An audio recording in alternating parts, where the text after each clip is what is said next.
Ассалаумағалейкум. Қалдарыңыз қалай қадірменділер? Жәнібек Әлімханұлының кезекті жекпе-жегіне дейін санаулы күн қалды. Орта салмақ бойынша WBO чемпионы 15 қазанның таңында ақш-тың Розенберг қаласында IBF чемпионы германиялық Винченцо Гуальтеримен белбеу біріктірісін өткізеді. Бұл Жәнібектің осы кезеңге дейінгі ең ірі жекпе-жегі болмақ. Аталмышсын жақындаған сайын жан-жақтан сан түрлі пікірлер айтылуда.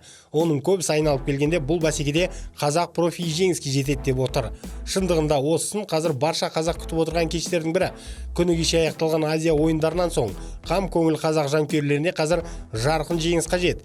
Еңсесі түскен елдің жанын жадыратар нәрсе болса, ол осы қазақ стайлдың жеңісі болмақ. Шын мәнінде кездесу қандай сценариймен өрбиді, оның қазір дөп басып айту қиын. Қарсыласы анау айтарлықтай танымалдар қатарынан емес.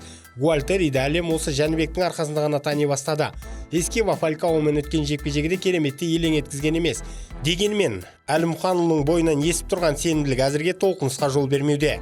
Қазақ батыры қарсыласты ерте раундтарда нокаутпен ұтамын деп отыр. Біздің мақсатымыз 2 титул емес, 4 титул алу. Сондықтан да аса бір қобалжу ондай сезініп тұрған жоқпыз. Өйткені біздің мақсатымыз 4 титул алып, келесі салмаққа ауысып, ол жақта да 4 титулдың иегері болғымыз келеді. Сол мақсатта, сол арманда жұмыс істеп жатырмыз. Ең басты мақсатымыз ол қазақ стайлды тарихта қалдыру. Әлем чемпионы болдық екен деп қазір босансып, ондай жағдайда емеспіз. Бұл біздің арманымызға деген баспалдақтардың біреуі ғана. Босансымай, ары қарай үлкен жекпе-жектер күтіп тұр алдымызда. Жақсы жұмыс істеп, өзіміздің жақсы қырымыздан таныту керекпіз. Біздің балаға топ-ранг басшысы Боб Арум да құдайындай сенуде. Ол қазақты орта салмақтағы әлемнің ең мықты боксшысы деп санайды. Кездесуді тағатсыздана күтіп жүр екен. Мен бұл сынды көруге асықпын. Әлемнің үздік орта салмақтағы боксшысы Розенбергті Винченцо Гуальтеримен белбеу біріктіреді. Тікелей эфирде ESPN арнасы көрсетеді бәсекені деп жазды Арум твиттерде.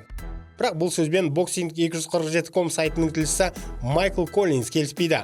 Боб Арум айтқандай, оны әлемнің ең үздік орта салмақтағы боксшы деп айтуға әлі ерте деді тілші. Өзі дайындаған материалда. Топ-рангтың промоутері Боб Арум 2016 жылы Олимпиада ойындарының қатысушысы Жәнібекті орта салмақтың үздігі деп жүр. Бірақ боксшы промоутер айтқандай сөздерге лайықты болу үшін әлі көп нәрсені дәлелдеу керек.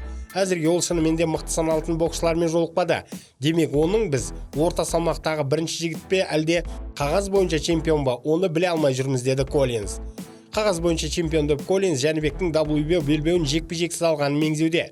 ProBox.com сайты да жанамалап Майкл Коллинстің айтқанымен келіседі. Бірақ Әлімханұлы танымалдыққа орта салмақта жете алмайды дейді. Әлімханұлының жасы қазір 30-да, бірақ ол әлі өзі қалаған ірі жекпе-жектерге қол жеткізе алмай келеді. Бұл нені білдіреді? Танымалдармен шығу үшін оған супер орта салмаққа өту керек. Оның соңғысыны мамыр айында өтті. Стивен Батлермен болған бәсеке 2 раундқа ғана созылды. Демек, мұнда қалудың жөні жоқ секілді. Букмекерлердің санауы бойынша алдағы бәсекені қазақ стайл ұтады. Енді біз одан 2024 жылы не дайындайтынын күтейік, деді басылым. Сондай олар Гуальтериге де баға беріп кетіпті. Гуальтери қатардағы боксер қауымға таныс емес тұлға.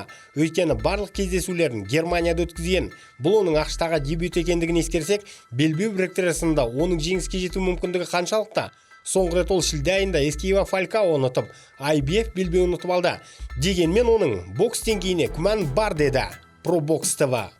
Жәнібекке қатысты өздеріңіз білесіздер, менің ешқашан әңгімем таусылған емес. Профидегі қазіргі сәтте алдағы қатарда жүрген спортшымыз осы. Жалғыз әлем чемпионымыз да Жәнібек. Ал алдағы бәсекесінде 2 белбеуді біріктіретін болса, Геннадий Головкиннен кейінгі мұндай ерлікті жасаған профи болмақ. Сүрінуге болмайды. Ондайды біз ойлағымызда келмейді. Әзірге осымен тамам, кездесу қарсаңында кеңірек көсілетін боламын. Бейне материал ұнады ма, онда лайк басыңыз, пікір қалдырыңыз. Бұл біз үшін маңызды.